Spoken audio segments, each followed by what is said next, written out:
Thank you, Justin, and thank you, Mike and SMMT, for your fantastic leadership in this important area. And it is so wonderful to have the opportunity to address investors and manufacturers from across the globe today. In the first electric decade, many of you in this room faced down scepticism with a boundless capacity to innovate and experiment. As a result, hundreds of plug-in models are now available. £400 billion is expected to be spent globally in the coming years to bring more electric vehicles to market. But we know the challenge ahead. Nothing short of a revolution in little under a decade. And in the face of interlocking crises, a once-in-a-generation rupture with our closest trading partners, a pandemic that exposed the limits of the global supply chain, a war in Europe that has laid bare our dependence on the energy of despots, a climate crisis that demands a transformation not just in your industry, but in the economy at large, and a Conservative government addicted to chaos. In place of a Britain buffeted by an uncertain world, shackled to an aimless government, I want to outline how Labour will chart a different course for Britain and our world-class automotive sector. One where a modern industrial strategy helps build Britain's economic security and prosperity. One that secures resilience in our critical supply chains and creates the conditions for the electric vehicle revolution to thrive. To do this will require a fundamentally new approach, and Labour have not been shy about that. An approach that the next Labour Chancellor, my colleague Rachel Reeves, has termed Securonomics. It is a vision that depends upon a partnership between working people, innovative and dynamic businesses like those in this room, and an active government with a modern industrial strategy. In the community I was born, raised, and now represent, the need for that new approach is self-evident. The long shadow of deindustrialisation ripped the heart out of communities like mine in South Yorkshire. Jobs disappeared, lives were ruined, the social fabric was permanently torn. You don't have to take my word for it. The social consequences of Thatcherism in my city were documented in the classic film, The Full Monty. This year, it was reprised in Sheffield with a sequel. But to the horror of the cast and crew that came back to Sheffield, they found that little had changed in the 26 years since they'd last filmed in my constituency. The life chances of those that they sought to give voice to were still being held back by a model that had so clearly failed. Our industrial base, in Sheffield's case our steel industry, had been hollowed out. And the social consequences have been all too obvious. Falling income, growing poverty, flatlining growth. It destabilised our social fabric and it left our economy exposed as strategic goods supply chains and jobs drifted overseas. The energy and supply shocks of recent years that have hit your industry hard revealed how exposed the UK has become. And the real danger of the years ahead is that this crisis was not an exception, but a cycle ready to repeat itself again, where jobs like the ones you create here in this country, high paid, well skilled, jobs that people can be proud of and raise a family on, are at risk, and their alternatives are insecure and low paid. Where our dependence on the fossil fuels of Russia risk being replaced by dependence on Chinese batteries and the raw materials that will power the next transition. Where inequality in our country widens even further.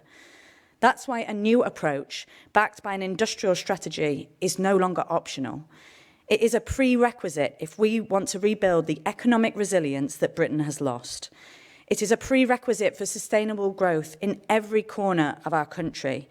And it is a prerequisite for industries like yours, centres of innovation and expertise, to thrive in a fiercely competitive world.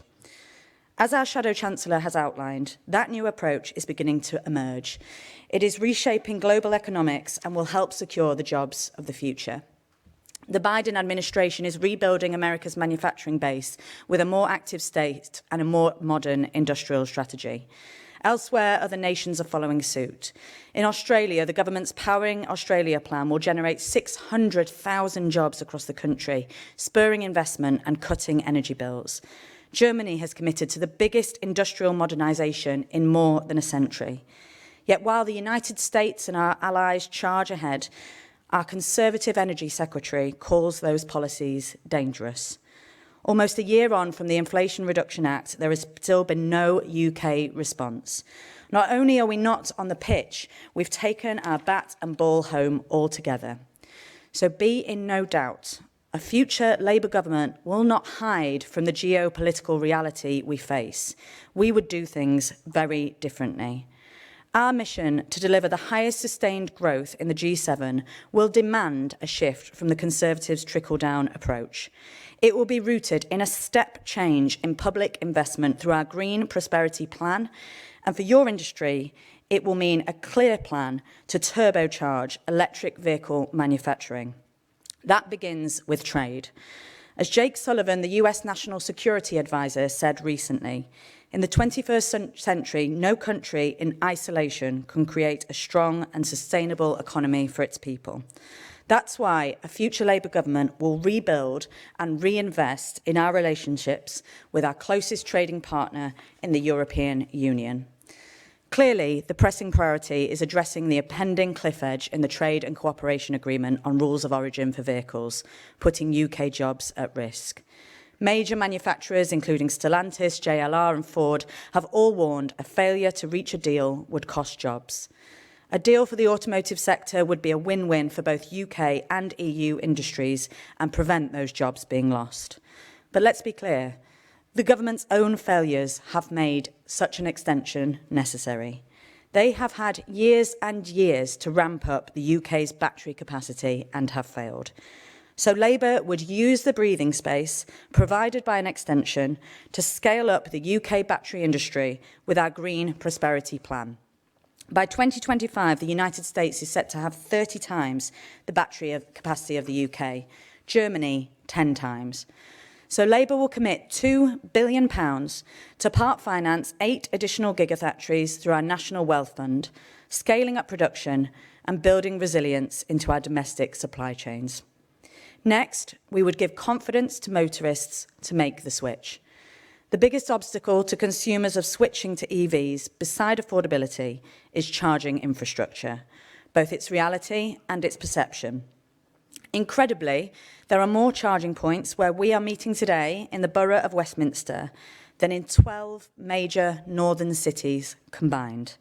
So we will set new infrastructure charging targets that, like carbon budgets, will be binding on the government itself, that will assume overall accountability and delegate responsibility and funding to regional and local levels. This target will hold government to account and provide long-term signal and direction to crowd in public and private investment.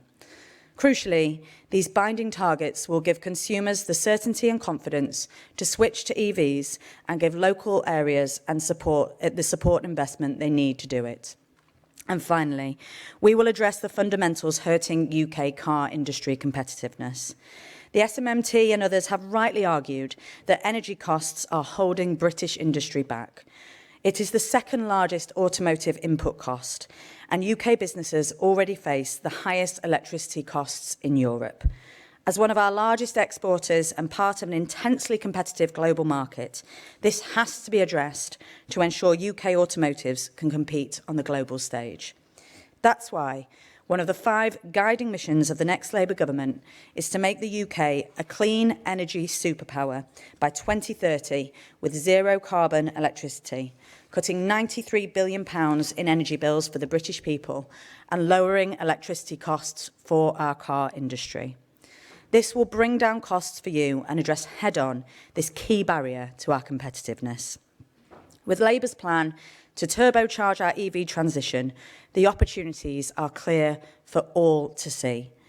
We will address the patchwork Brexit deal, ramp up battery capacity, accelerate the rollout of charging points and lower electricity costs, generating £30 billion in growth and creating over 80,000 jobs.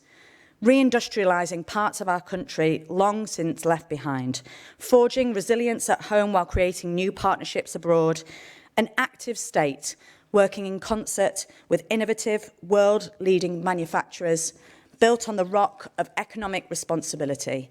The prize on offer to our country is clear: to build British strength in manufacturing, the resilience to withstand geopolitical shocks, and the inclusiveness to create and ensure a strong economy that benefits those in my community of South Yorkshire and others like it right across our country.